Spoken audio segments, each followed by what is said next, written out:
Actually ఇన్ఫోసిస్లో job తెచ్చుకోవాలంటే రీసెంట్గా ఒక recruitment drive గురించి మనం మాట్లాడుకుందాము.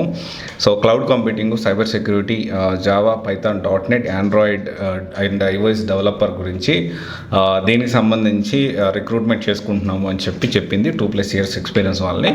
అయితే ఇప్పుడు ఎవరన్నా కొత్తగా జాబ్ తెచ్చుకోవాలి అనుకుంటుంటే and definitely plan this thing.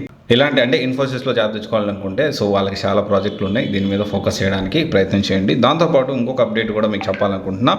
So అమెజాన్లో దాదాపు ఒక 14,000 మందిని తీసేశారు. మేనేజరల్ పొజిషన్ ఉన్న వాళ్ళు తీశారు. This is about 13% of the work force, managerial work force of Amazon. So అయితే ఇక్కడ ఏంటి అంటే ఇది ఎక్కువగా ఏంటి అంటే అమెజాన్ సంబంధించి మేనేజర్స్ అంటే వీళ్ళందరూ కూడా సీనియర్ ఎంప్లాయీస్ని తగ్గించుకొని mid level and entry level జాబ్స్ని కొత్తగా క్రియేట్ చేస్తున్నారు. And at the same time most of the things mid level కూడా కొంతవరకు ఆటోమేట్ చేయడానికి ప్రయత్నం చేస్తున్నారు. సో మీరు దానికి సంబంధించి ప్లాన్ చేసుకోండి. సో ఇంకో విషయం వచ్చేసి ఏంటి అంటే there are N number of opportunities. ఇప్పుడు ఏంటి అంటే కొత్త విషయాలు మేము మీకు ఎక్స్ప్లోర్ చేస్తున్నాను. నేను కూడా ఫ్రీ కెరీర్ కౌన్సిలింగ్ ఉంది. అట్ ద సేమ్ టైం నీకు పర్టికులర్గా అంటే నేను అన్ని కోర్సెస్ గురించి ఈ ఛానల్ చూజ్ యువర్ కెరీర్లో ఎప్పటికప్పుడు మీకు అప్డేట్ చేస్తూనే ఉంటాను.